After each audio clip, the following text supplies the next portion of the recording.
Shalom, Erev Tov, good evening everyone.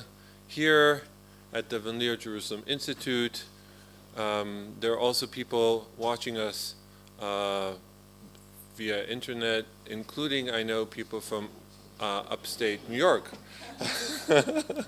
So, my name is Shai Levi, and I am the director of the Jerusalem Institute. It's a real pleasure to have with us today the authors of the book American Shtetl, The Making of Kiryas Joel, a Hasidic village in upstate New York, Naomi Stolzenberg and David Myers, as well as two commentators that will be discussing with us the book.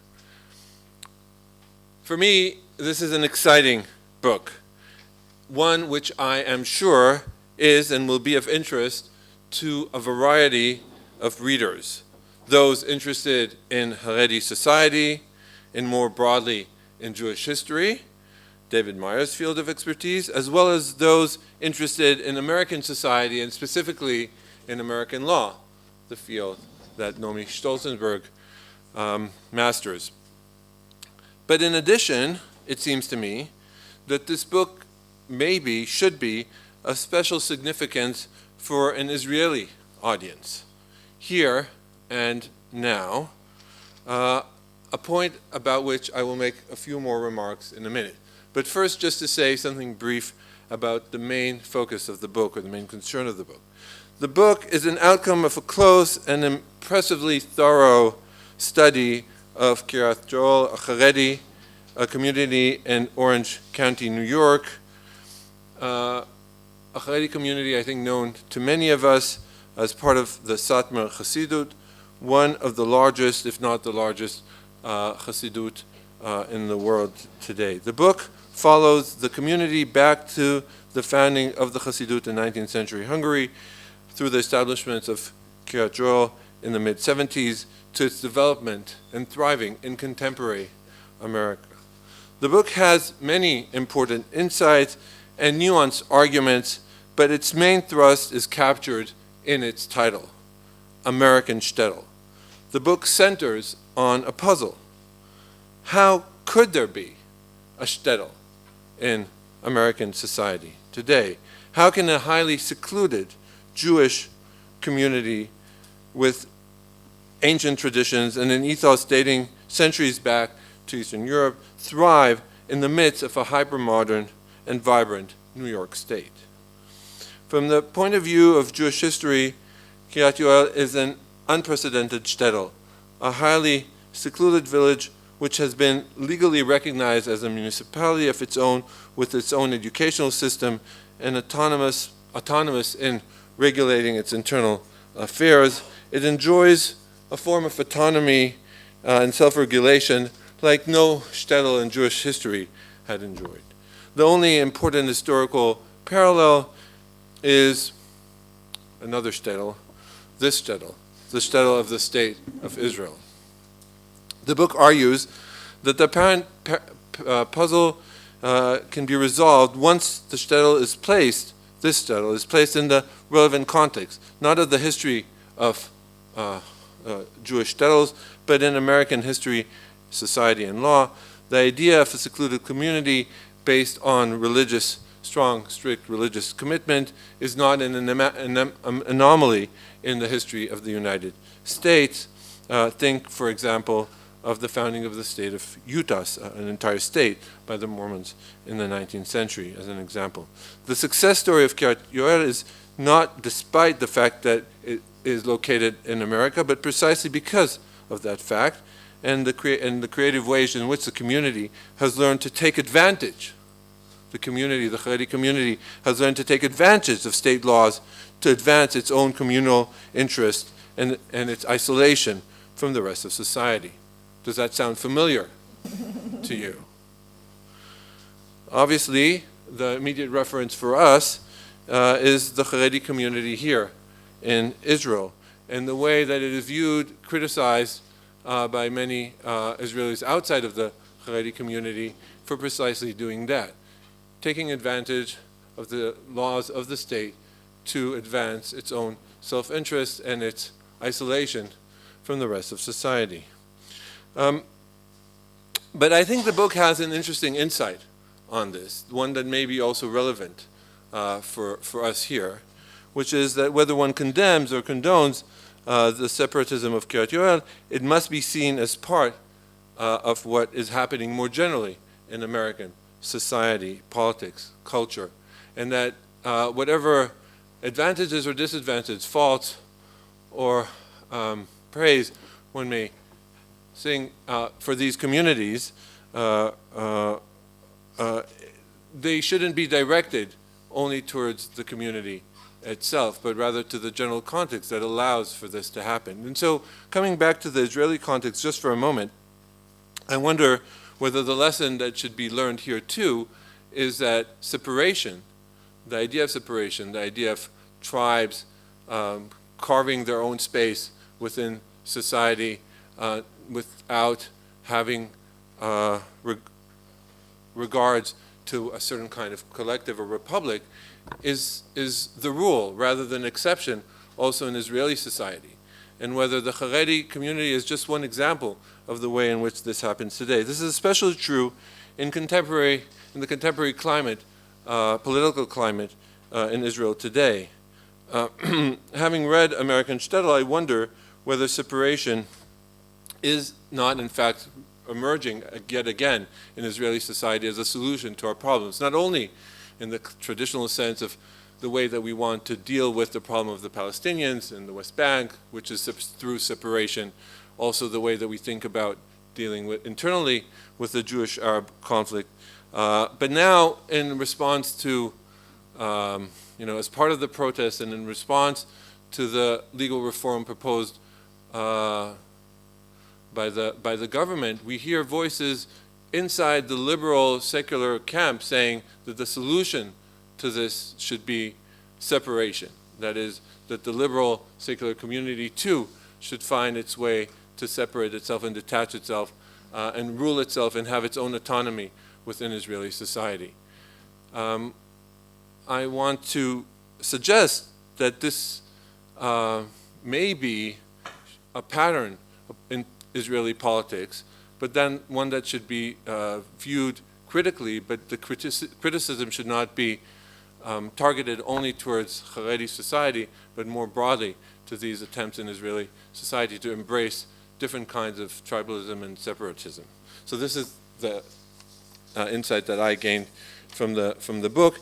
And before we open the conversation to the commentaries and to the discussion with the authors, I want to thank David and Naomi for this wonderful book, which unsurprisingly has already won the 2022 National Jewish Book Award in American Jewish Studies, and thank them for being here today, as well as the two presenters that will be commenting on the book.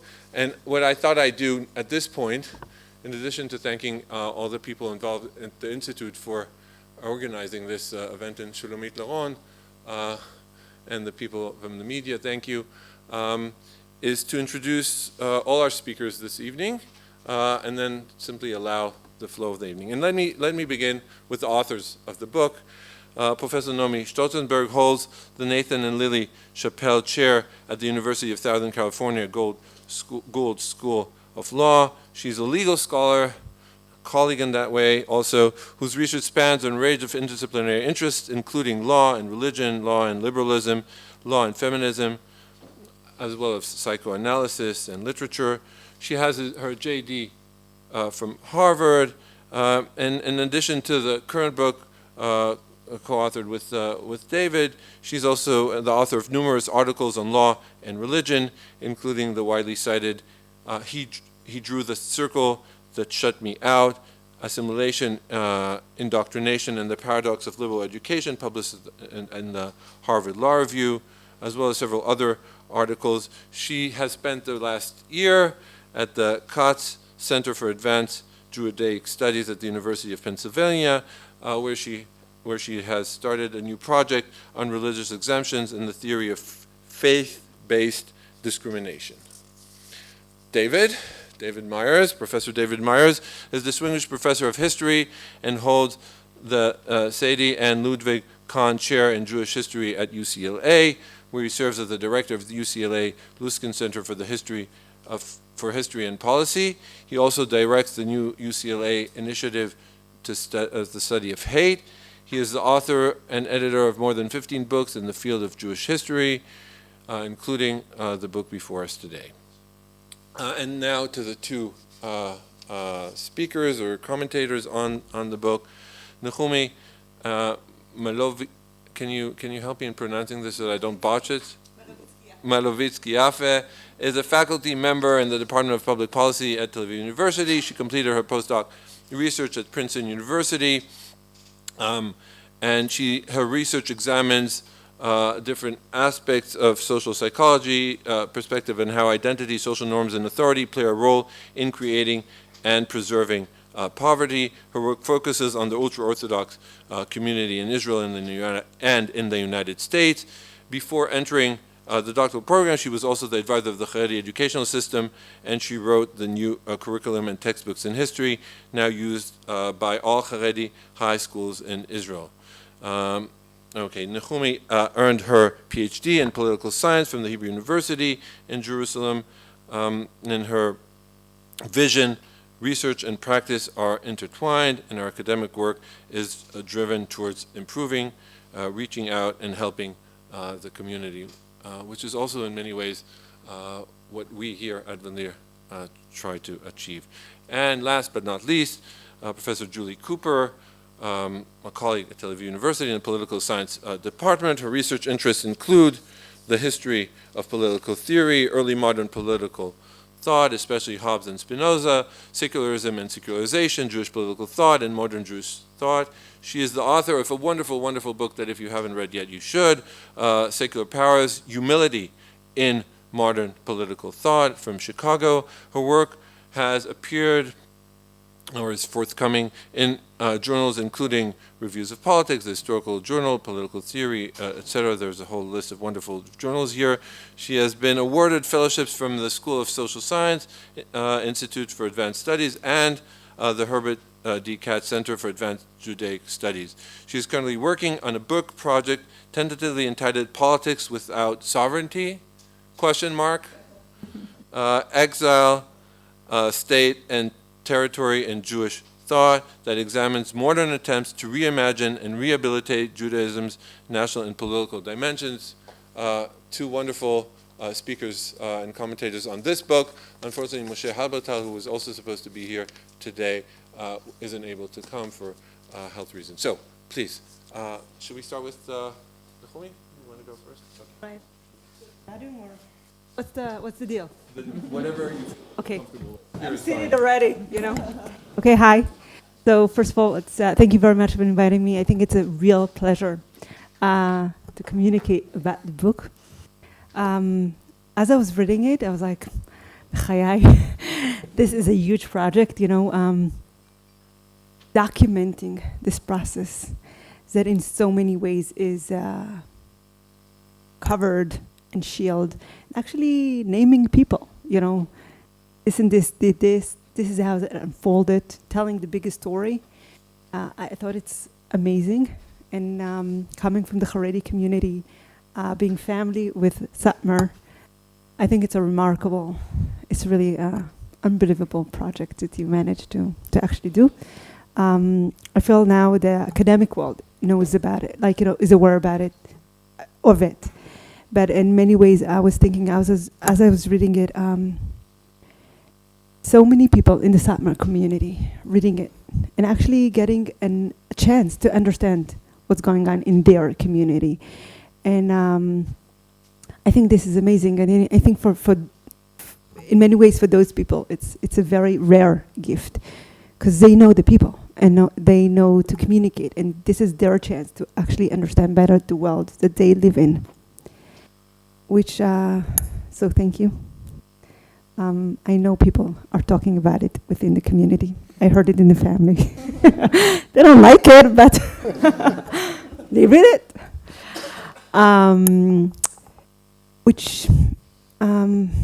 maybe connects to what I want to talk about. So today is Lag BaOmer, and I don't know if you're aware of it, but Reb Shimon Bar Yochai, the figure of Lag BaOmer, is a very loved character by Satmar Hasidim. So when Satmar Hasidim are coming to Israel, they don't go to the Koisel, they don't go to the Western Wall, because this is Zionism. They go to Reb Shimon. It's actually in the last few days, there were a few planes full of Satmar Hasidim making their way to Reb Shimon, to Daven in Miron. But I was thinking, actually, there's another reason why they like Reb Shimon so much. The Gemara, the Talmud in Shabbos, is actually stating the story of Reb Shimon. And it seems that there was a debate. פתח רבי יהודה ואמר, רבי יהודה said, כמה נעים מעשיהם של אומה זו. תקנו שווקים, תקנו קשרים, תקנו מחצאות. רבי יוסי שתק, נענה רשב"י ואמר, כל מה שתקנו לא תקנו אלא לצורך עצמם. קשרים ליטול מהם מס. He goes on the... So those few rabbis are looking at the state around them. And Rabbi Yehuda is saying, this ideology of the state is na'eh, is proper, is ra'ui, it's fixed, it's good, it's inheriting good. The ideologies that govern the state around us. Rabbi Yossi is quiet, and the way Rashbi understands it is like, no, you don't get it. Whatever they do it for themselves. The system is you try to get as much as you can for yourself. And that's the way to do it. You build bridges to take toils. You own a private property to make profit on it. This is the ideology behind it. And it's not proper. It's just common sense. And as I was reading this book, I was debating, are Satmar Hasidim really think that this is the world around them? This is what everyone else is trying to do, just to grab and, enjoy the system, make use of the system?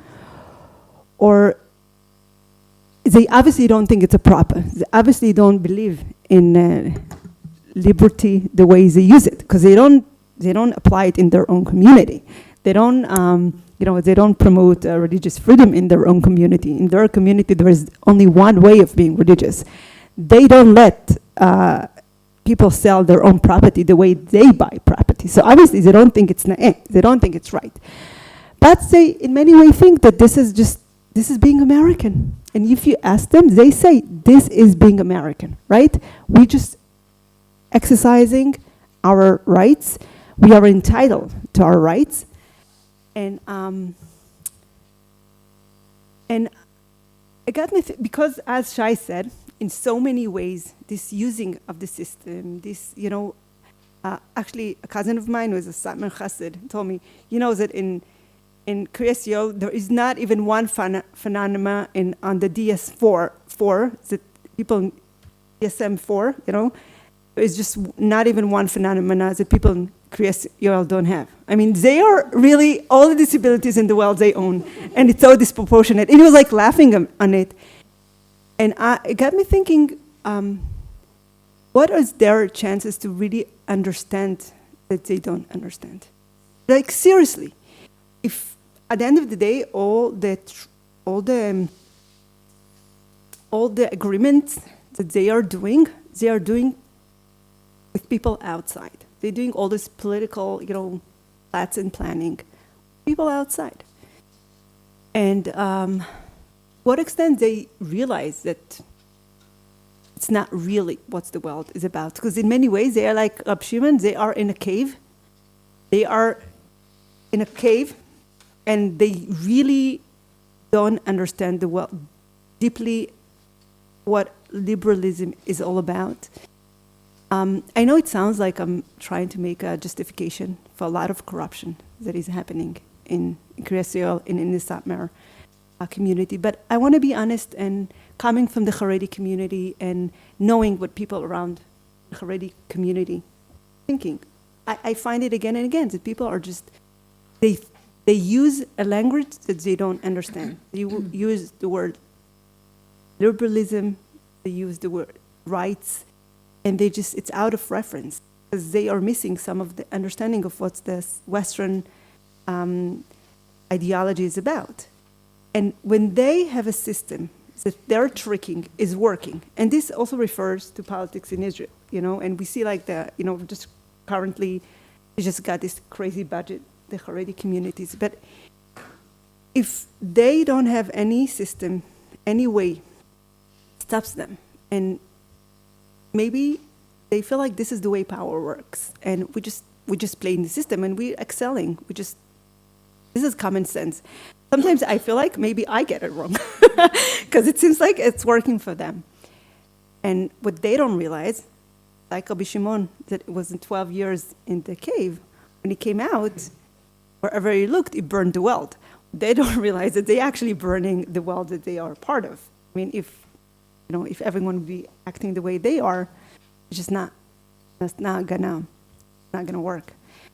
So this is a thought that was accompanying me as I was reading all the ways that they were doing their politics and the way they are, playing the world, and similarities to the Haredi community in Israel. And also, it's very interesting to note that the Satmar community in many ways decided to take part in the American system. Satmar community in Israel, there is a community in Bnei Brak and Yerushalayim. They are not part of the system. They are not taking any money. They are not playing by the rules of the game, and they're not prospering.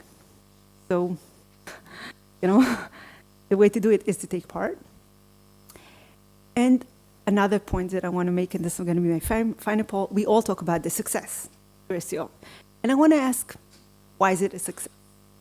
So I'm not even talking about the fact that the poverty, this is the poorest state in America, because we know that probably it's Yiddish-speaking, they are playing with the numbers. But I want to talk about Rabbi Yoelish and his idea of Derech Israel Saba, and his dream of having a purity,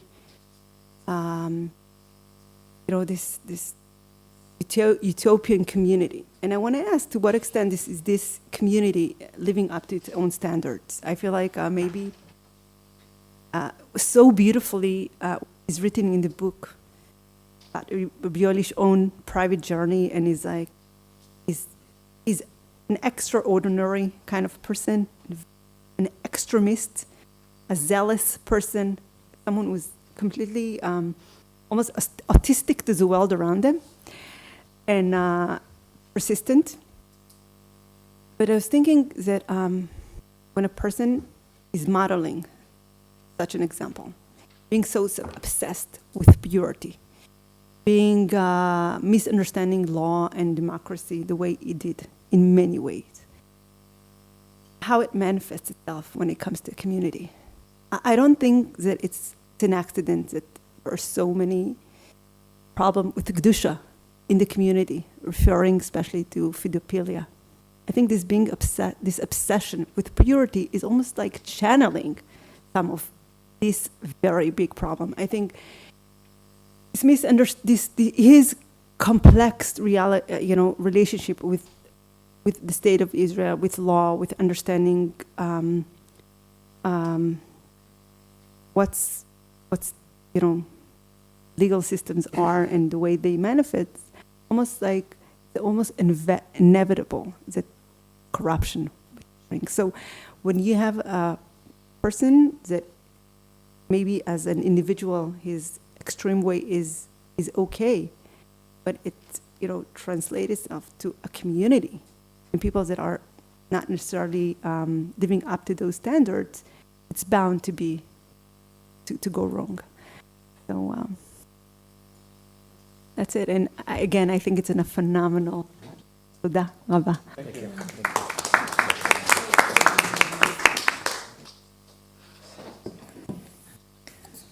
Thanks. So I'm really grateful for the opportunity to engage with this book, which I think, as I'll explain, challenges many of our foundational narratives, both about modern Jewish politics, but also about American liberalism and rights discourse. So I think it's a really powerful book that really is going to force us to rethink the way we understand modern Jewish politics, and that's what I want to focus on. So I'll start with Shimon Dubnov, who, as you may know, is the founder of the sociological method within modern Jewish historiography, and he's best known today for his grand narrative of diasporic Jewish persistence. According to Dubnov, Jews did not exit the stage of history with the destruction of the Second Temple. Indeed, Jews never ceased to be a self-governing nation, dispersion notwithstanding. In every generation and in every geographical locale, Dubnov argues, Jews sought and achieved national autonomy, embodied in institutions such as the Kahal. This historical narrative also informed Dubnov's political activism as a founder of the Russian Jewish Volkspartei. A proponent of diaspora nationalism, Dubnov demanded national cultural autonomy and minority rights for the Jews of Eastern Europe, and he glossed these demands as a modern democratic twist on medieval traditions of Jewish politics. At the turn of the 20th century, when violence and poverty sparked unprecedented waves of emigration from Eastern Europe, Dubnov predicted that America would emerge as the next hegemonic center of the global Jewish diaspora. Without giving up on Russia, Dubnov pinned his hopes on the United States, where the constitutional guarantee of religious freedom, or so he believed, would afford Jews wide latitude to exercise national self-rule. And this is a quotation from Dubnov. He writes, "Real and broad autonomy is especially possible in countries in which the principle prevails that the government does not interfere in the private lives of its citizens, and where authoritarian governments or exaggerated concentration of power do not exist. In such countries, especially in the United States of America, Jews could enjoy even now a large measure of self-administration if they only were willing to advance beyond the confines of the so-called religious community." That's the end of the quote from Dubnov. As this passage suggests, Dubnov was aware that signature features of American political culture pressured Jews to abandon a robust national vision for a confessional religious identity. Yet with proper political leadership, Dubnov trusted, American Jews could exercise self-rule, establish Jewish schools, and found a national governing council, extending the diaspora nationalist vision that he advocated in Eastern Europe. With the benefit of hindsight, we may be inclined to judge Dubnov overly optimistic about the prospects for national autonomy in America. Against Dubnov, contemporary scholars, especially Jewish studies scholars, often depict the United States as the place where Jewish nationalism goes to die, except when outsourced to Israel in the form of hawkish AIPAC Zionism. According to a now familiar commonplace, the constitutional structures and political culture of American liberalism encourage what the scholar Leora Botnitsky has called the religionization of Judaism. That is, its transformation into a private voluntary association like a church or a faith whose claims do not conflict with those of the state. Indeed, Judaism's demotion to the status of a mere religion, the price of entry to the realm of equal citizenship post-emancipation, arguably reaches its historical apogee in America. Thus, it is no accident that scholars have long insisted upon the emphatically religious and aggressively individualist complexion of American Judaism. To take what is perhaps the classic example of this discourse, in the Pittsburgh Platform from 1885, which, as you may know, is a succinct summary of the theological foundations of classical Reform Judaism, the American rabbis who gathered in Pittsburgh explicitly renounced national identity. In this short declaration, the rabbis assert, quote, "We consider ourselves no longer a nation, but a religious community," unquote. This formulation from the Pittsburgh Platform is unusually blunt. Namely, they say, without hesitation, that national conceptions of Judaism have no place in America and must be jettisoned for a religious identity that is more congenial to American norms. But the declaration of the Pittsburgh Platform expresses a sentiment that characterized subsequent generations of confessional Judaism, both liberal and orthodox, in America. For generations of American Jews, national autonomy simply did not register as an aspiration, desire, or political program. I have opened with Dubnov to showcase the astonishing boldness and paramount importance of David and Nomi's book. By shifting our focus from confessional Judaism to the Haredi world, David and Nomi offer an arresting, revisionist take on the dynamics of modern Jewish politics. American Shtetl is the rare book that dares to challenge conventional historiographical wisdom, forcing us to rethink foundational assumptions about the prospects for Jewish autonomy under liberalism. For David and Nomi suggest that our historical verdict on Dubnov may have been premature.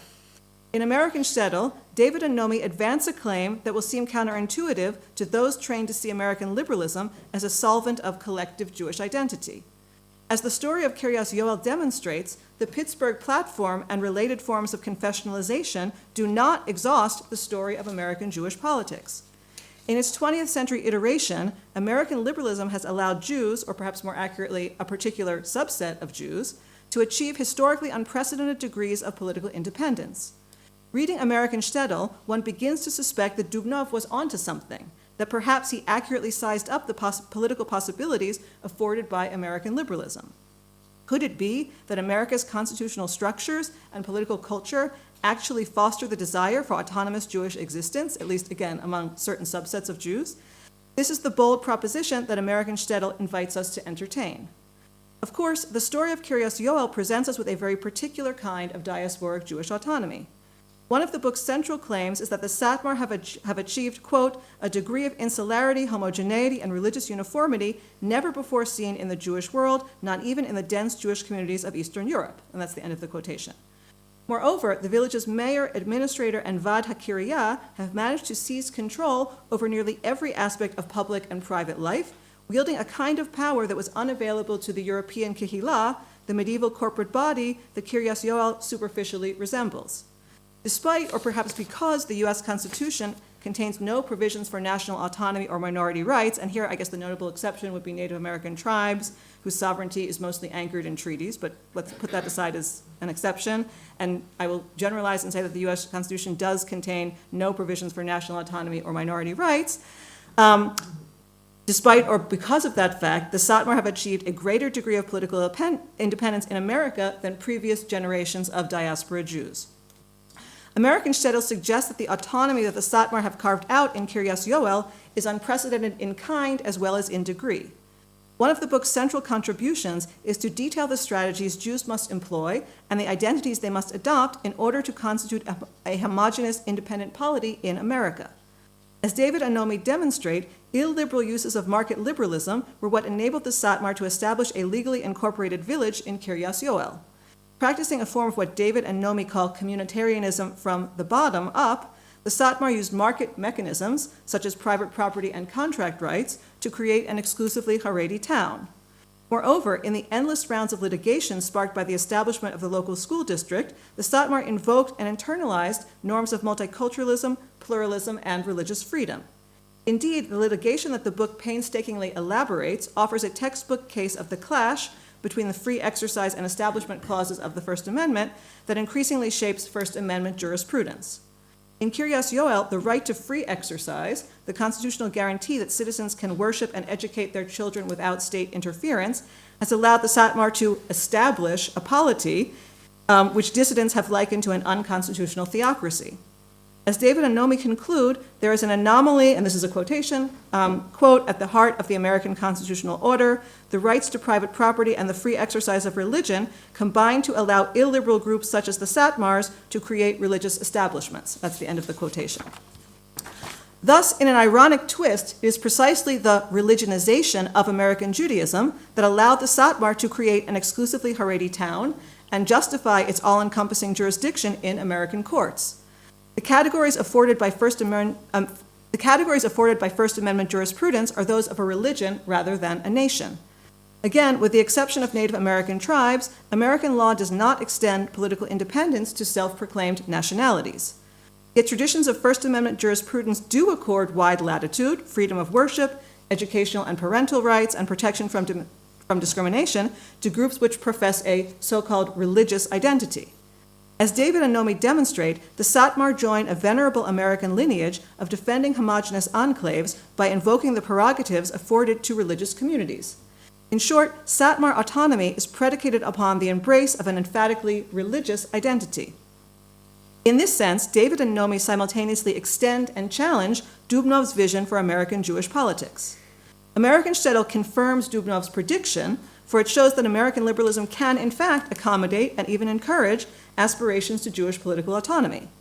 Yet David and Nomi challenge and complicate Dubnov's vision because they present adoption of a religious, as opposed to a national, identity as the precondition for, rather than an obstacle to, the achievement of political independence. Kiryas Joel differs from the Eastern European Kahal, then, because it takes the religionization lamented by generations of diaspora nationalists and Zionists as its condition of possibility. As David and Naomi so brilliantly illustrate, Kiryas Joel inaugurates a radically new chapter in the history of diasporic Jewish autonomy.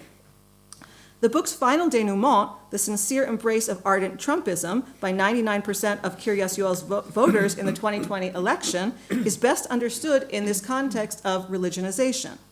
In the book's early chapters, David and Naomi note a gap between the Satmars' internal self-definition and their external standing in the eyes of American law. According to U.S. law, the religious leaders of the mainstream faction in Kiryas Joel are private, non-governmental actors. According to their followers, by contrast, these leaders are public religious authorities. This gap between the internal and external perspectives tracks the tension between the free exercise and establishment clauses of the First Amendment that I noted above. Yet the story that David and Naomi relate suggests that, in one crucial respect at least, the Satmar have internalized the state's so-called external perspective. For the religious classification imposed by First Amendment jurisprudence has been thoroughly internalized, with the result that, since 2020 at least, the Satmar can make common cause with evangelicals and other Christian conservatives in their assertive demands for expansive religious liberty. This ardent Trumpism, founded in part on a sense of religious persecution and grievance, constitutes a radical departure from earlier traditions of Haredi politics, which counseled pragmatic accommodation to the norms and structures of any given regime. The deep and sincere embrace of a religious identity, it would seem, has facilitated this departure from more pragmatic diasporic traditions. As David and Naomi acknowledge, the wholehearted embrace of Trump looks almost inevitable, that's the word that they use, in hindsight, once we realize that the Satmar have adopted a very particular kind of American religious identity. Although inevitable in hindsight, the sincere embrace of religious conservatism nevertheless constitutes a radical break with diasporic political traditions and, as such, warrants sustained analysis. The diasporic Jewish autonomy would come to fruition, davka amongst proponents of a liberal democracy, is a development that the liberal Dubnov could not have foreseen and presumably would not have countenanced. Thanks.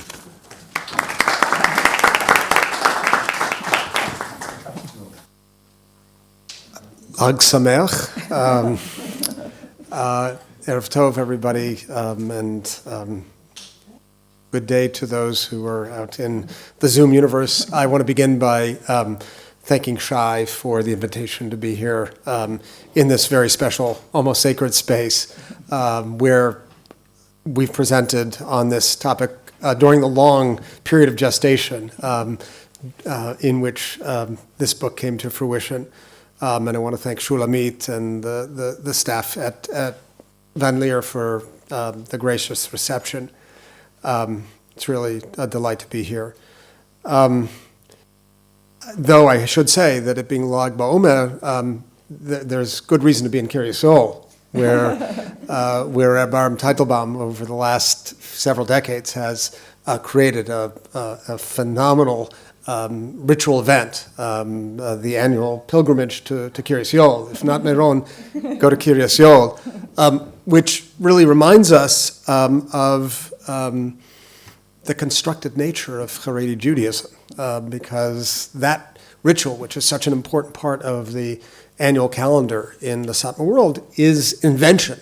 Sort of at the scale that Reb Aaron has created it is an invention, something that he brought as a way of lending a distinctive signature to his leadership model, especially given the enormous void left by the death of his uncle, Rabbi Joel Teitelbaum. I want to pick up on the ideas that Nahumi began with and Julie ended with, and I just want to say thanks to two dear friends and colleagues for their wonderful and suggestive comments. And that is the idea of the instrumental or principled nature of the embrace of the language of the land, as it were. And by that I mean the political vocabulary of the United States. We begin with the assumption that, as Nahumi said, words like liberalism and religious liberties and religious freedom are kind of rhetorical strategies intended to leverage political power. And indeed, I think that's something that we've spent a lot of time vexing over. And yet, as Julie suggested, by the end of our story, we really wrapped things up after a 15-year journey in 2019, but then 2020 occurred, and we saw that, for example, the vote in Kiryas Joel in the presidential election moved from 53% in support of Donald Trump in 2016 to over 99% in 2020, and we felt we couldn't let that data point go unremarked upon. We thought at the time, or we surmised, that that was indeed a transition from the erstwhile transactional, instrumental nature of the embrace of the politics and political language of the land to something more principled. That is to say, it seemed like there was a new affinity between Haredi religious conservatism and Christian religious conservatism, as manifested by, above all, an embrace of the idea of religious liberties, which sounds like a kind of banal and empty concept, but on the political landscape of the United States means something quite powerful. It really means that, in many respects, your right to worship and the free expression of religion, as embedded in the First Amendment, is the paramount right an American possesses. Overcoming other concerns like public health when put to the test, as happened in the corona pandemic, when Haredim and Christian conservatives appealed to the courts to allow them to congregate for the purposes of expressing themselves religiously, even though public authorities believed that this might constitute a significant public health danger. So this question that you began with, Nahumi, and that Julie you ended with, is one that really intrigues us and concerns us a lot. I should say that, and I can't remember if we actually said it in the book, we're not convinced that the putative, principled embrace of religious conservatism that seemed to be reflected in the 2020 vote by Satmar Hasidic and Kiryas Joel is here to stay. We're not convinced that there actually was, a definitive transformation. And for me, certainly, and Nahumi knows this as part of an international collaborative scholars called the Haredi Research Group, we're really interested in studying this question much more. Have we seen a transition from that erstwhile transactional, instrumental approach to a more principled embrace of religious conservatism? I think both Nomi and I feel somewhat agnostic about that, but it's a really interesting question to pose.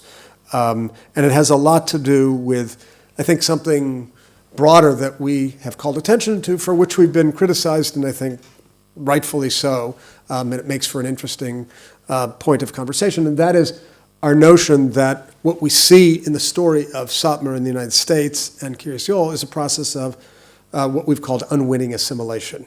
That is to say, the absorption not only of legal and political, but also social and cultural norms from the surrounding environment that fly in the face of the declared opposition to all things assimilatory, which of course represent a threat to the existence of the community, and a community that, as Nahumi recalled, really prides itself on following, as they say, Derech Yisrael Saba, the path of the ancient Israel.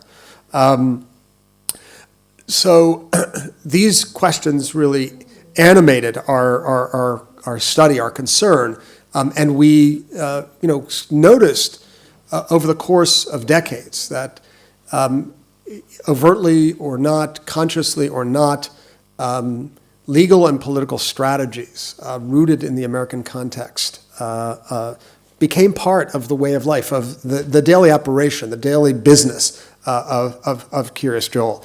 And it's that we called unwitting assimilation. And we noticed that particularly intensified at a time that there were significant transformations in American society as well. And here, I think it's really important to note that we do our best to embed the story in a wider American context. And notice, for example, that Kiryas Joel, KJ, we'll refer to it in all those ways, takes rise quite literally at a moment of the birth of of two important trends in American life. One is the birth of a new, powerful, potent movement of religious conservatives, first manifested in the organization The Moral Majority. So Kiryas Joel is formally incorporated in 1977. 2 years later, in 1979, The Moral Majority takes rise, and you can really see the arc of the growth of Kiryas Joel and the religious conservative movement in parallel, except when they intertwine with one another. And the other is the rise of the idea of ethnic difference as really a powerful animating force in American life. In a certain sense, pulling away from that sense of communal harmony that the 1960s generated and really manifesting itself in all forms of ethnic difference on the American landscape, from Black Power to the women's movement to sort of post-67 ethnic pride in the Jewish community. And in that regard, a kind of anti-assimilatory impulse, an anti-integrationist impulse. So we try to embed the story of Kiryas Joel in this broader context, which allows us to, I think, both see the operation of this idea of unwitting assimilation, but also play around with the question of whether the embrace of the rhetoric of legal and political American English is principled or instrumental. And I think it varies at different points in time. I want to say just a few words about autonomism. And Julie, it's not a surprise that you begin with Shimon Duvnov and focus your remarks on autonomism.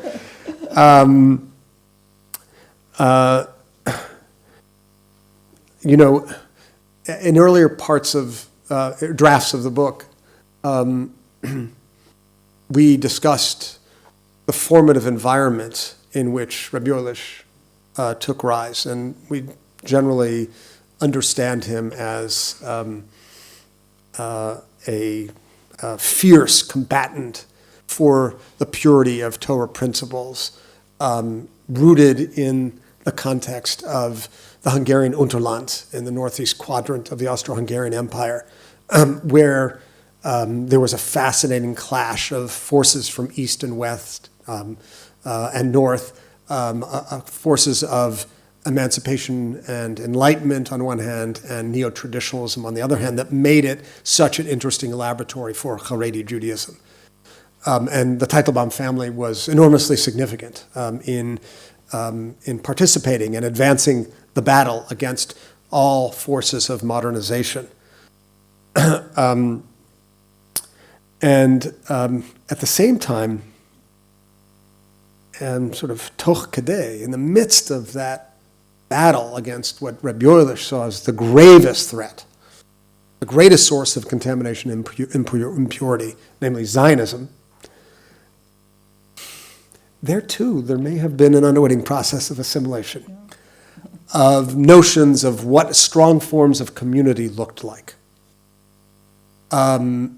And some have suggested that he actually forged, this was the idea of the German scholar Matthias Morgenstern, he forged a notion of a counter-Zion, right? An anti-Zion, dafka, not there, not in Eretz Yisrael, but an idea of something that could take rise elsewhere. That opportunity wasn't afforded him in Europe. Satmar, the Romanian town that was the successor to the Hungarian Satmar, was a multi-ethnic, multilingual, East Central European city of about 50,000, of whom 15,000 or so were Jewish. So that's not going to be the site of the autonomism, the counter-Zion that he could create.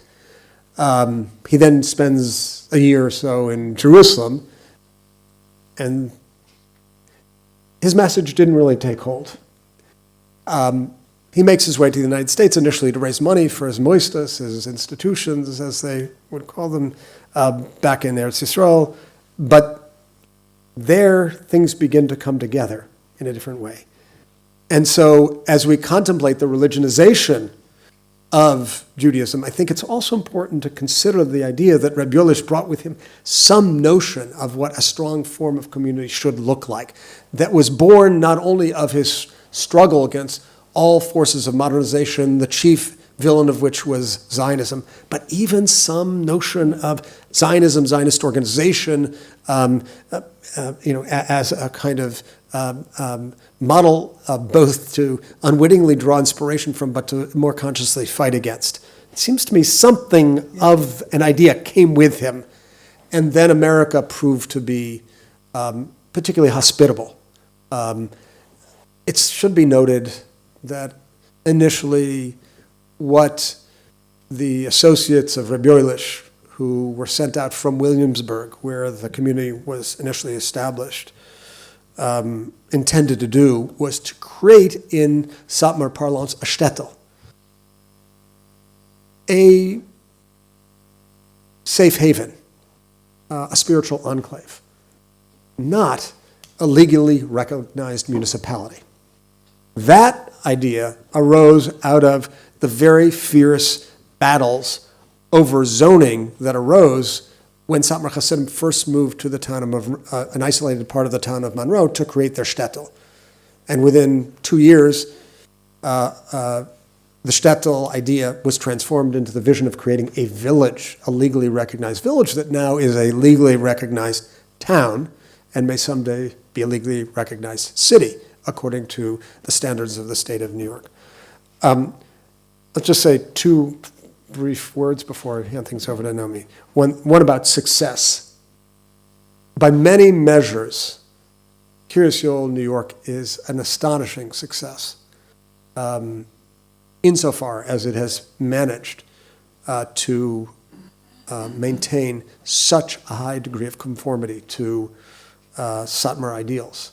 When you enter into the town, you see a sign that says, please dress appropriately and speak in modest terms, consistent with the norms of this community.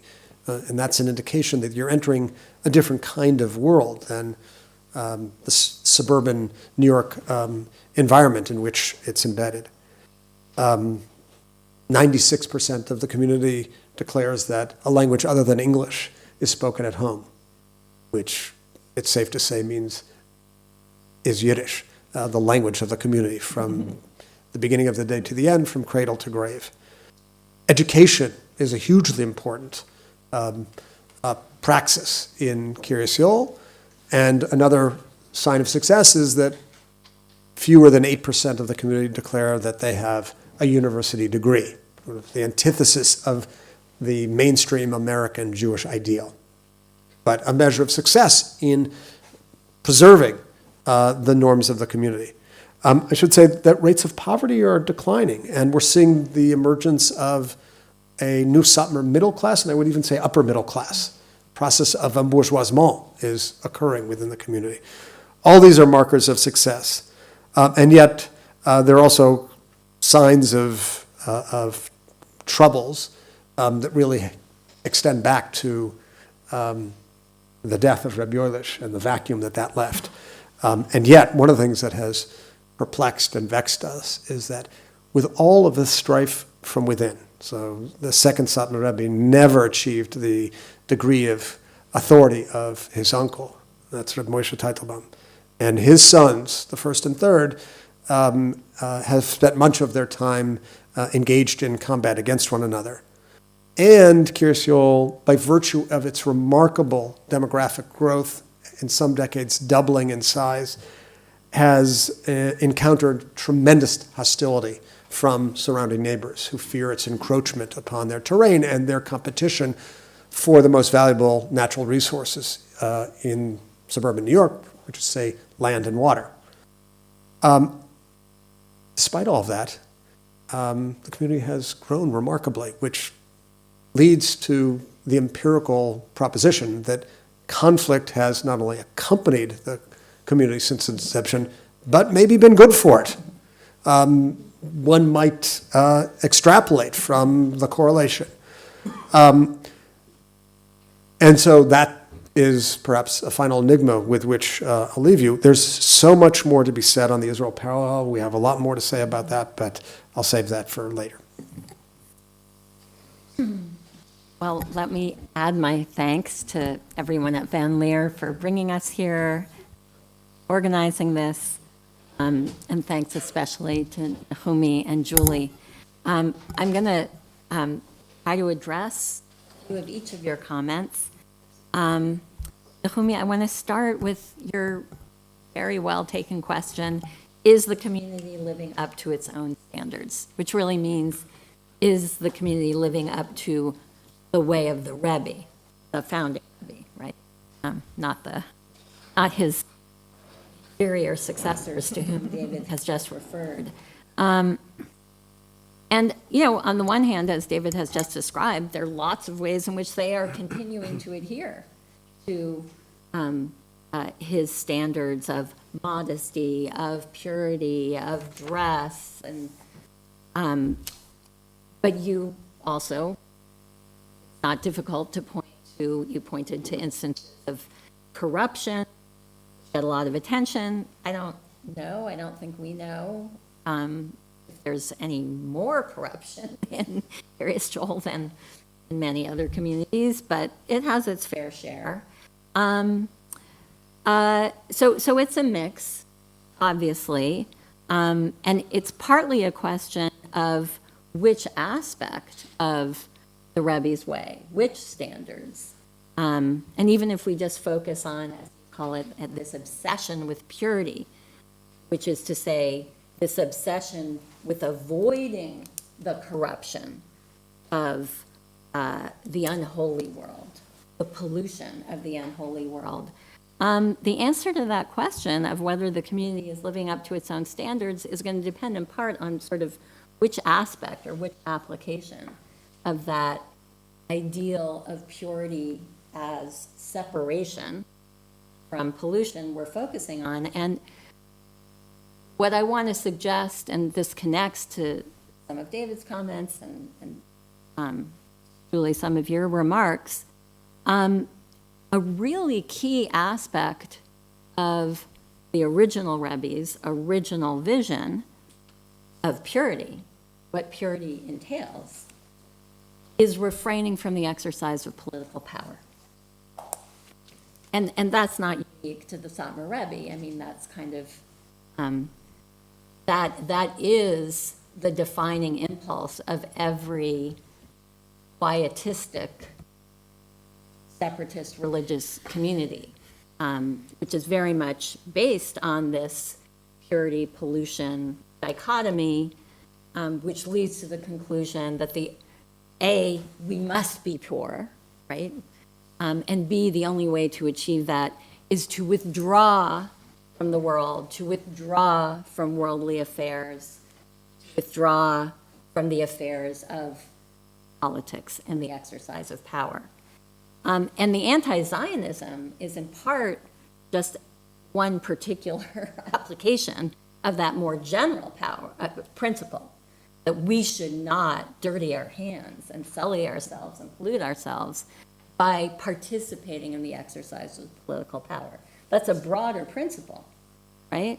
And so I think it's easy to look at that and say, and this is actually the major claim that the dissidents inside Kiryas Joel make, well, this key element of the Rebbe's vision is being violated, right? The prohibition on participating in the exercise of power, on participating in worldly governance, it is being violated by the very existence of the village of Kiryas Joel, which is a municipal government that exercises political power, that exercises the power of government, more or less, in point of fact, in accord with the requirements of secular law that pertain to the exercise of governmental power and power by local governments in particular. On the other hand, there are justifications for the exercises of political power that are available to Satmars and that the Satmars have always availed themselves of. And here again, there's two, I want to distinguish between two ways in which Satmars participate in political power. One is external, right? Negotiating with the political authorities in the outside world. And that is a practice that is very robust, but is very much a continuation of the traditional practice of Shtetlanut from Europe, really an importation. And that, has always been justified in a sense as a necessity. That is, you might think of it as almost like offshoring, right? I mean, it's only a very small, thin crust of the community that is involved in those political acts that thrust the people who perform them into direct contact with outsiders and involvement in the exercise of political power for the sake of insulating everyone else from having to do that. So, I mean, that's, I think, a pretty traditional justification for Shtetlanut. It's a necessary evil. It's not really, it's not that we're not living up to our standards. We are in the real world. We have to do what we need to do to maximize the degree. The exercise of political power inside, right, by Satmars, who are elected to office or appointed office holders in the municipal government. That's maybe harder to square, which is what the dissidents say.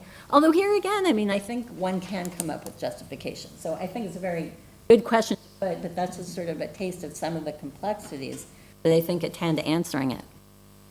I also really liked your point about, your description of this community as making use of certainly the language, the discourse, the rhetoric of liberalism and democracy, which, supposedly is the character of, as you put it, the world around them in which they're embedded.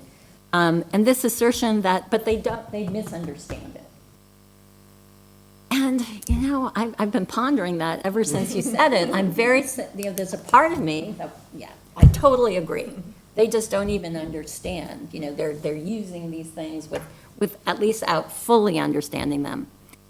But I don't know. It partly depends on what liberalism and democracy mean. And there are many different competing understandings of liberalism and of democracy, not to mention the connection between them. I don't need to tell anybody in this country.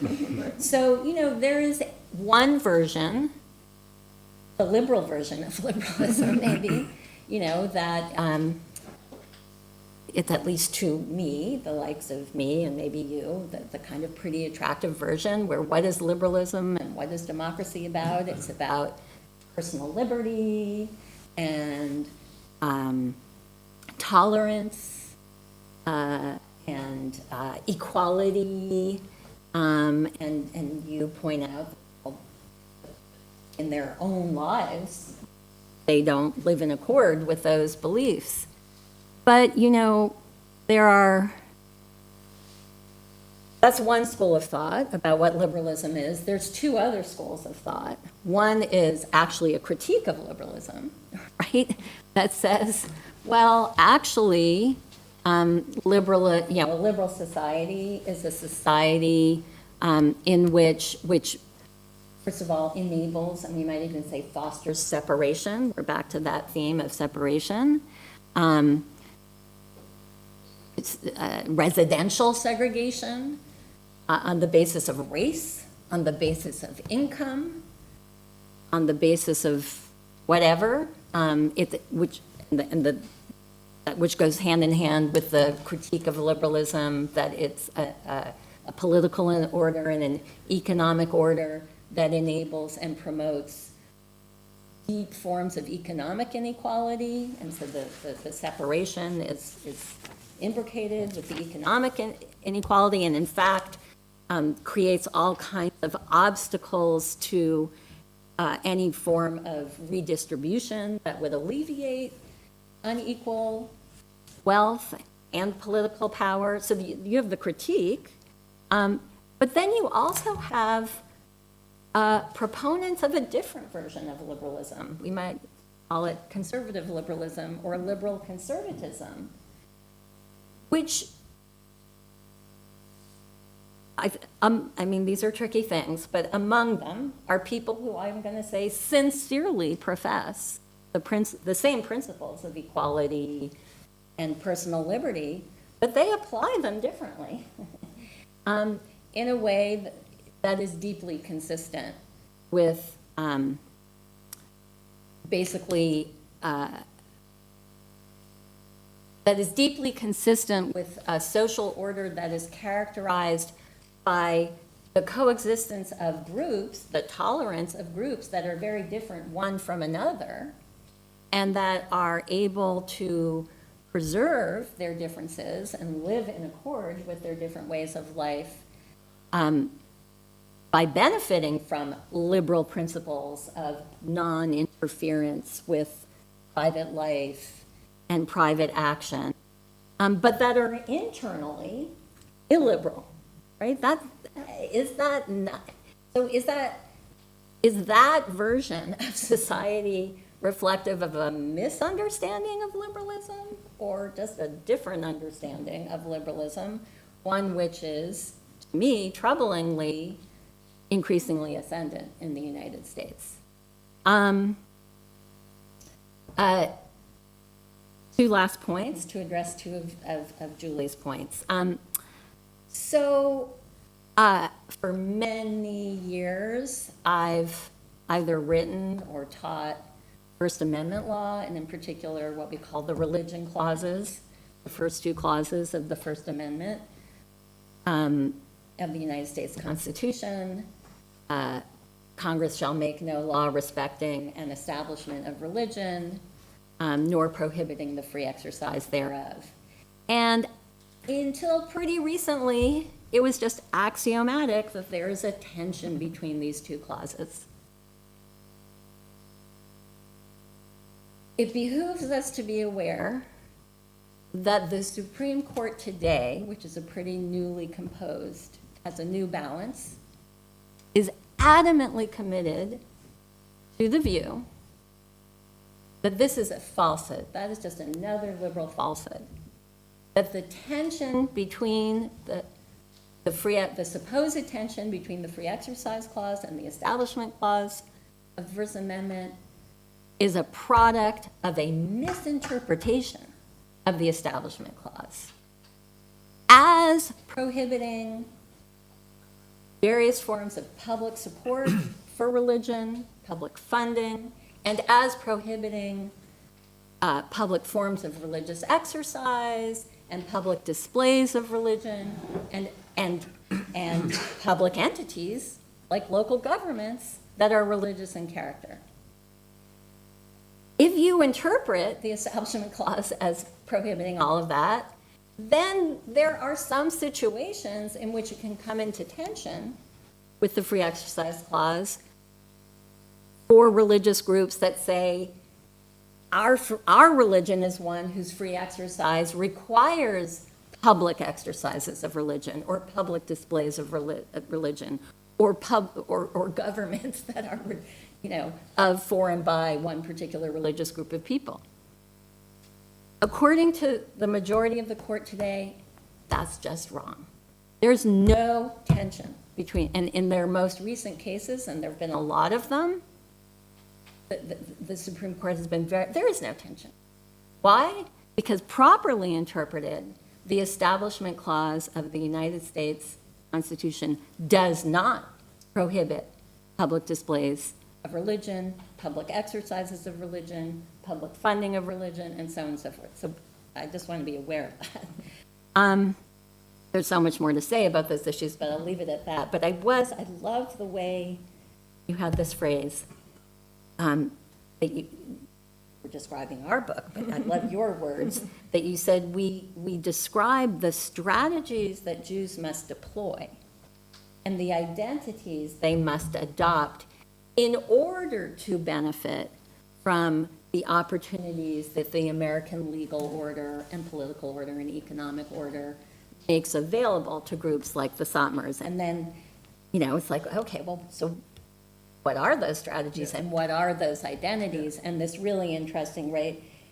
It's not a national identity, but rather a religious identity. That's one point you made. I would also say there's another identity that Jews and other groups must adopt if they want to avail themselves of the privileges that attend these identities, which we are also seeing at play here, which is, it's the identity of an economic entrepreneur, of a private, I'm just a private economic actor, and a lot of what has occurred in Kiryas Joel and a lot of what the American order enables, the way in which it enables the creation of these thick, strong forms of community replete with their own governments, is achieved through what we call the private pathway, or communitarianism from the bottom up, which is really just metaphorical ways of saying by buying property, right? By functioning as an economic actor in the market.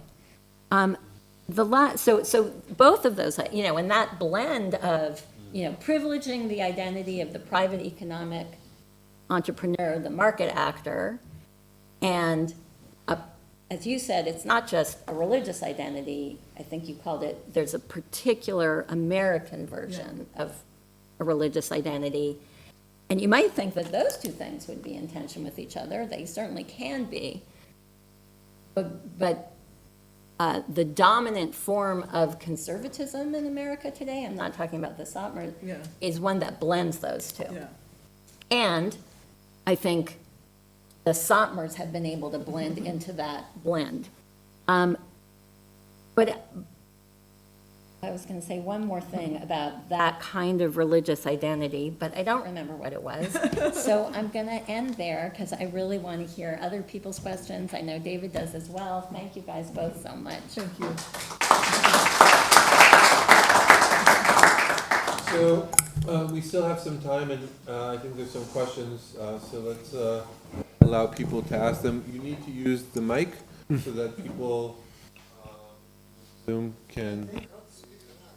No, it's not about speaking loud, it's about people hearing you in the internet. So, Zohar, do you want to... Okay. My name is Herbert Ginsberg, and I lived in Williamsburg from 1946 till 1952. And the book probably confirms, I haven't read it yet, a lot of what I observed. One of the things I wonder if they write in the book is that the women and girls who came from Satmar did not speak Yiddish. Only the boys did. The second thing is an observation to Professor Myers. In the 1930, Agudas Israel, they got together with the Catholic Church, which is mainly anti-Semitic in Poland, to pass laws, just like the Satmar are work together with Trump. Let's collect, if that's Sure. okay. Okay. Thank you for the book and for the presentations and comments. I wanted to ask Naomi and David, do you think that Kiryas Joel could serve as a model for American Judaism, or even to the Jewish people at large, after the needed adaptations, of course? I'd like to thank the authors and also the panelists for their interesting comments. I have two questions and one suggestion with regard to your own questions, the authors, about whether what we saw with Trump is a fundamental change. First of all, I'd be interested in knowing how the success of Kiryas Joel may have affected both the relations within the Satmar communities and the relationship between the Satmar community and other Haredi groups with whom they interact and perhaps even try acting together with. A second question would be whether the type of coming together in Kiryas Joel, creating the community, might have we brought about the entrepreneurial economic activity, which allowed the emergence of maybe a middle class or even upper class, and if that may not also lead to the need for people to perhaps get professional and academic training to provide services to that community. And the comment with regard to the elections was, it may be interesting to look at the 2018 congressional elections, 2020 elections, and 2022 congressional elections to see if that reflects anything different than, Trump, which, of course, he has his own persona, which a lot of people apparently like. We have two more questions. Is it okay if we collect? Yeah, sure. Thank you all for fascinating presentations, and I have the disadvantage of not reading the book yet, so I apologize. I'm curious about an aspect that you sort of downplayed, you mentioned, but you downplayed, and that is the corruption and the criminal aspects of the operation. I understand what Dr. Nahumi Yaffe is saying, they just don't get it. They don't get law. And in all likelihood, they probably won't get it because they won't allow it to be taught in the schools. And for that matter, they don't read or listen to those aspects of living in a lawful, law-abiding democratic society. So I'm curious, is it just that they don't get it, or is there a theology behind it? Is it a mitzvah to steal from the goyim?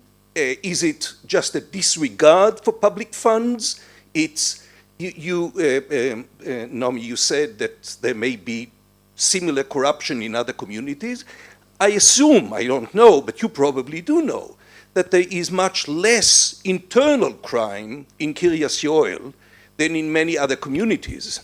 And the question is whether there is an approach of the leadership that treats public corruption in a different way than what they consider unlawful according to the Torah.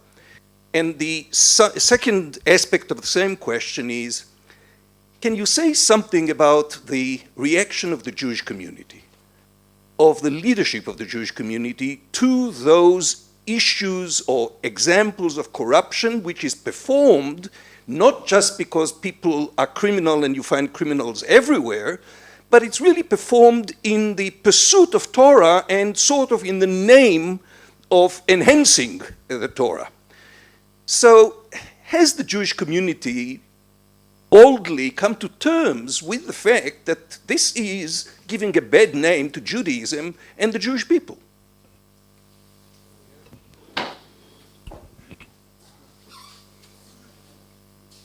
Thank you. Congratulations. I have this intuition that your book is extremely relevant to Israel and its current debate.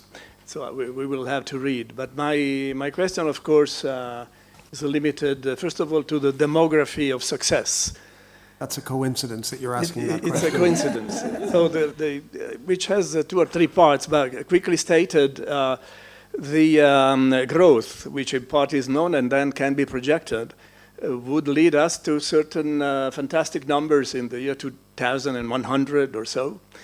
And so it poses a number of additional implications. So one, the sustainability of the system, once such a kind of a population grows beyond a certain limit, because there has to be some economic mechanism and interactive mechanism.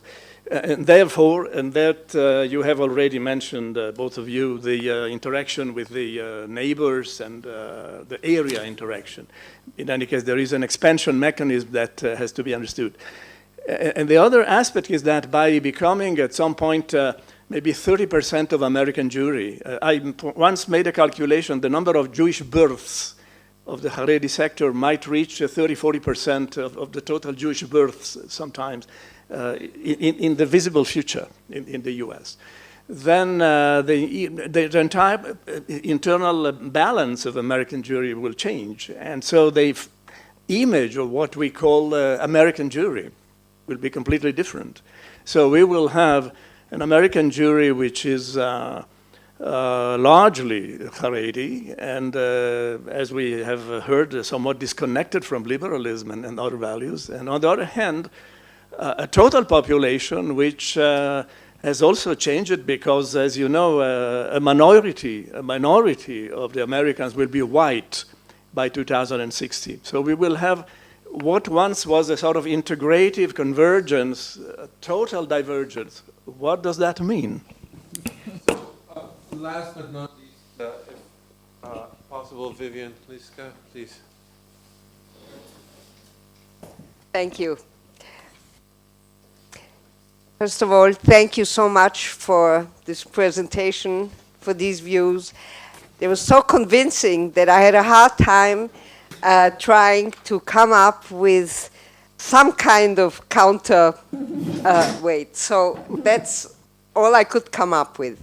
I was wondering whether in your fascinating research, you ever had a moment of the anthropologist's unease, and a moment of hesitation that maybe there is something we, and I say we on purpose, don't understand.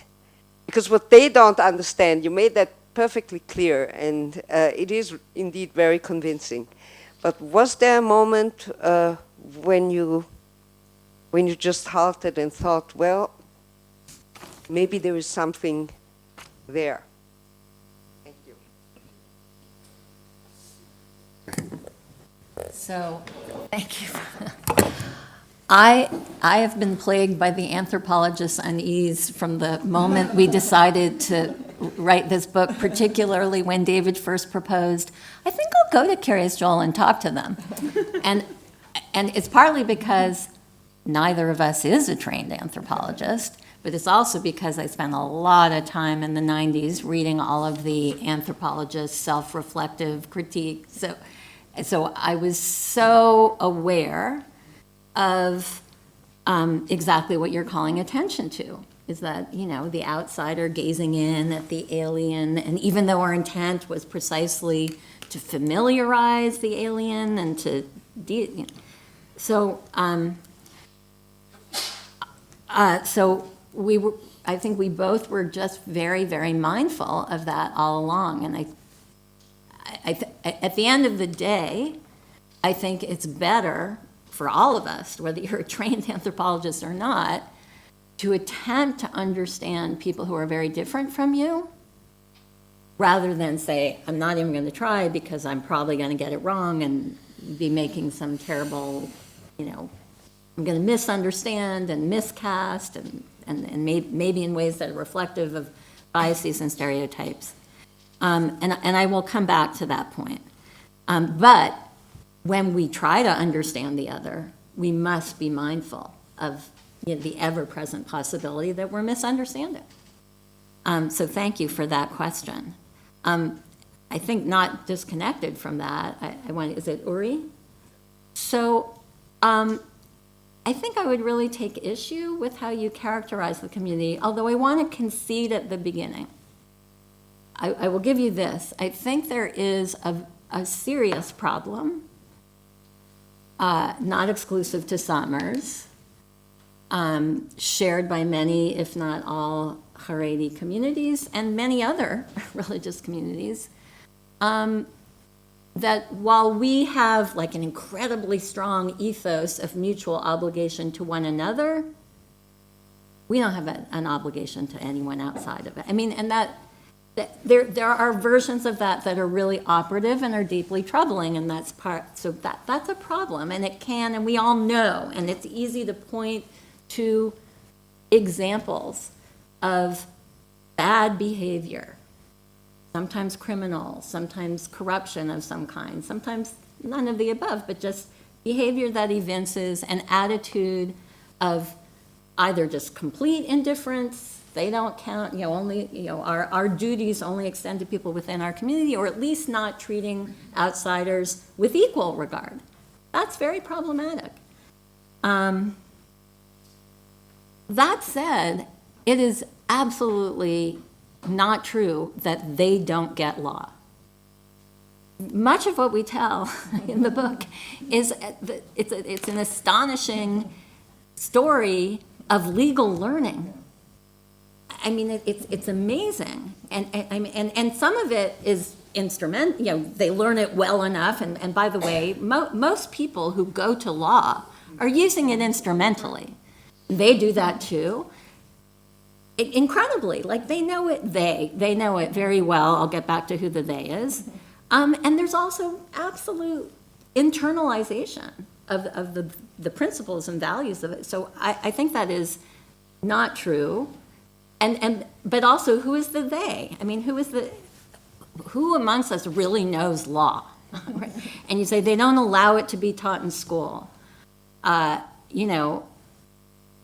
To whatever extent it was ever an element of civics in American school, I mean, if they are not teaching it in their schools and their kids are not learning it, that is, doesn't differentiate them from many, if not most. So I would just be careful with that.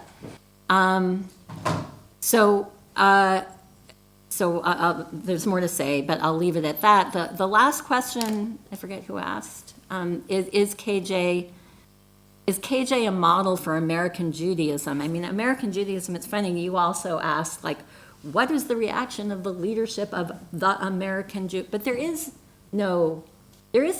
it's not like in other countries where there's like the Jewish community, there's the French Jewish community and the American. There are many, as you allude, there are so, it's such a diffuse and variegated, and there are many leaders, and amongst them people who purport to be leaders of the American, but there isn't really such thing. There isn't a singular thing, American Judaism, but is it a model?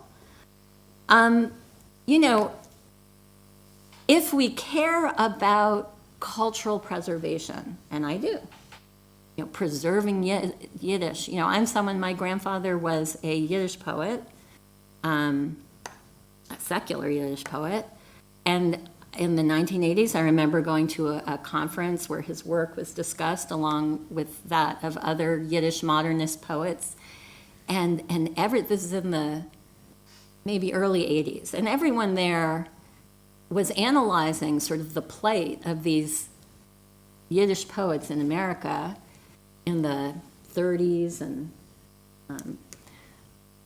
what must it be like to be a modernist, but with a language that they know is doomed to die? But it didn't die. I mean, it's like incredible. Of course, they're not reading secular Yiddish poetry, but maybe they will. Maybe some of them are. So if we care about, well, sure. I guess we can't go too far in integrating and diffusing if we want to preserve. But I think it's not so much that the Satmars have gone too far. It's that American society has shifted to a different way of interpreting the principles of liberalism that allow and encourage communities to, I think, go too far in separating themselves. And then the question is, so I don't consider it to be a model. You know who does consider it?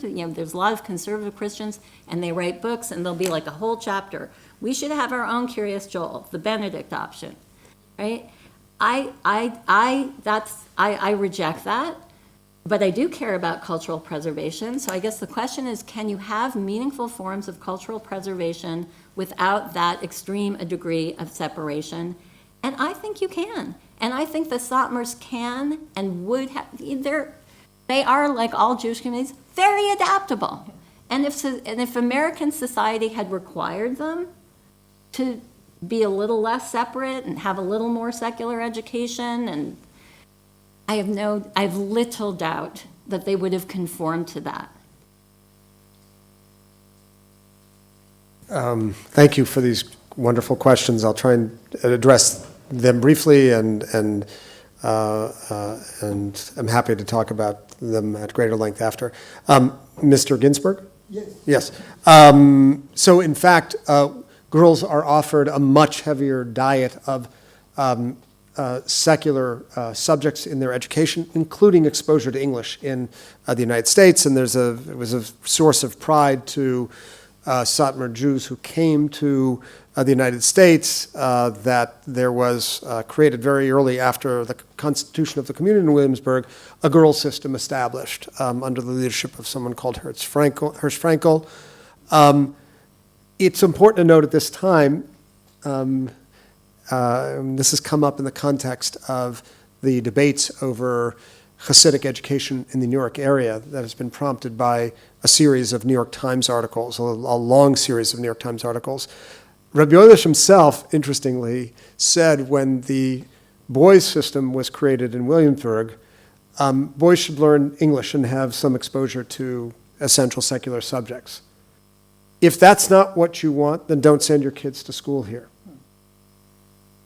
That principle has sort of faded somewhat for boys in the Satmar system, not for girls. Girls are fluent and functional in English, and boys are not necessarily. Boys who grow up to be men, born and raised in places like Kiryas Joel, are not always fluent in English, whereas girls are without exception.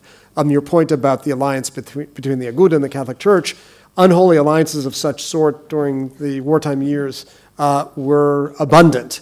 One of the most germane, and we can debate whether it was unholy or holy, is the alliance between a man by the name of Rudolf Kastner and Adolf Eichmann, which is responsible for the rescue of the life of Joel Teitelbaum. But that's a longer subject. Avi,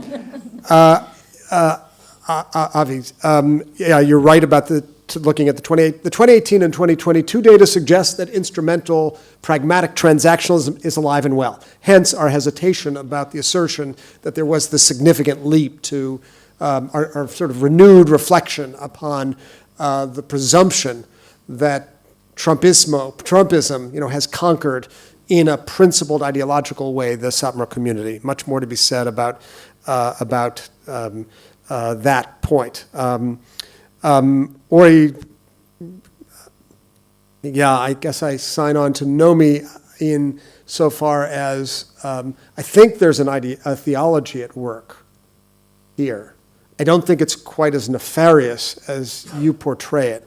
And the theology is a kind of interesting and curious one, which I think can help understand with a bit more nuance attitudes within the community, which is Satmar Hasidim believe, those in Kiryas Joel, that they live in Golus. They live in a state of exile, Galut.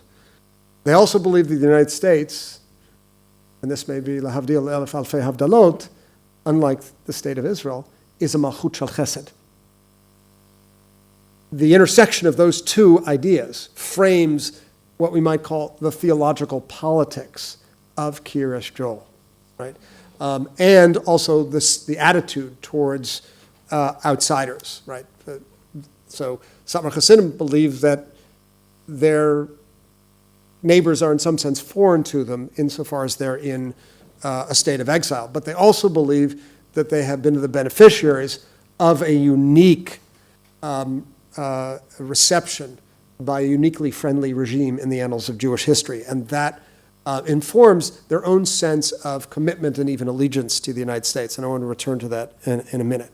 I want to put together Zohar's and Sergio's questions. And I know I'm at Van Leer because I know the name of everybody who asked a question except Mr. Ginsburg. Very nice to meet you. Because the question of the success of Kiryas Joel, can it be a model, and the demography, I think, are entwined. So when Kiryas Joel began to consider separating from the town of Monroe, that is to say, a village can withdraw from a town and become a town of itself, and it did that in January 2019 when it became the self-standing town of Palm Tree. And in preparing for that, and this had everything to do with contestation over land, over the desire of people, the leadership of the community, to annex more land to allow for the huge growth. Their own estimate was by 2036 there would be 75,000 people in Kiryas Joel. And this raises all sorts of questions about sustainability, economic, environmental, residential, all sorts of questions. But the supposition that you proceed on, that Haredim will represent 30% of the American Jewish community in the not too distant future, I think in 2012, and you would know better than I, the New York Metro UJ Fed did a survey that said 1 out of 3 of first graders were Orthodox in the state of New York, amongst New York Jews. So this relates to Zohar's question, which is this a model? And I think the only possible answer is yes and no. Yes, insofar as, is there something to be learned? And here, Uri, you might respectfully take exception. Is there something to learn? Well, if you want to see an example of what is called a thick Jewish culture, then you can see it alive and well in Kiryas Joel. Is there something to be learned at a time of, well, not at a time, as, set against the backdrop of the constant American Jewish concern over ongoing viability and sustainability? Yes, I think there's something to be learned. Is there something to be learned about cultural preservation? Yes, I think there's something to be learned. Is there something to be learned about not just the preservation, but the rejuvenation of a language? Yiddish, yes, I think there's something to be learned. But, and here's the but, Naomi suggested this at the end of her response to Uri, one thing that became particularly clear to us, and here I think I'm speaking to my friend Nisim as well, in the wake of the January 6, 2021 insurrection, when, in fact, a number of people from the Haredi community, including from Kiryas Joel, made their way to Washington, D.C. to participate. One thing that became clear to Naomi and me, and we wrote about it in the wake of the first major New York Times story about Hasidic education, was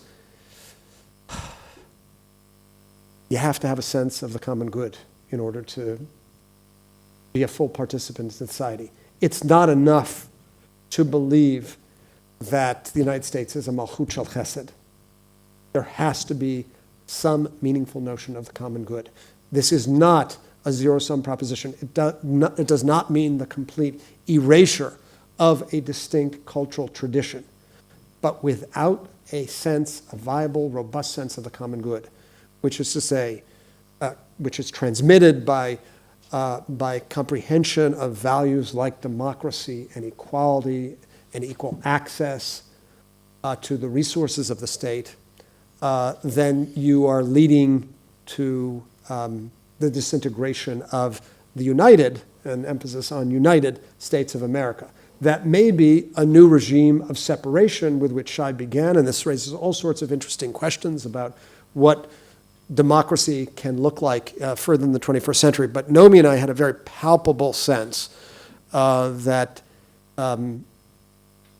without that sense of common good, in Kiryas Joel, communicated through greater exposure to English, civics, and a host of secular subjects, which we don't believe would undermine the entire private educational system, Kiryas Joel could not be deemed a successful model, and the United States as a whole would not survive.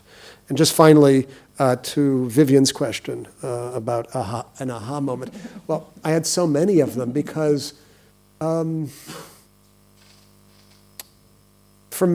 was such a radical outsider in so many ways. And then there was an interesting transition that occurred over the course of time.